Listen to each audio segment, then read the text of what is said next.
Welcome back, guys. In this video I'm going to show you how to find and install my NHS app.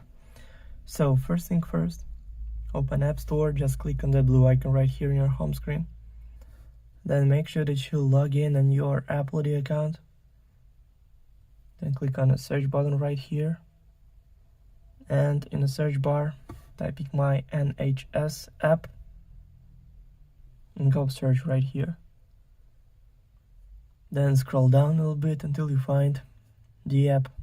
So click on that, then click Get, then Install, then confirm installation through Face ID or Touch ID or using password from your Apple ID account. So now it's all done. The app is only 7.7 megabytes. Also, all links will be in the description of this video. Hope you guys enjoy.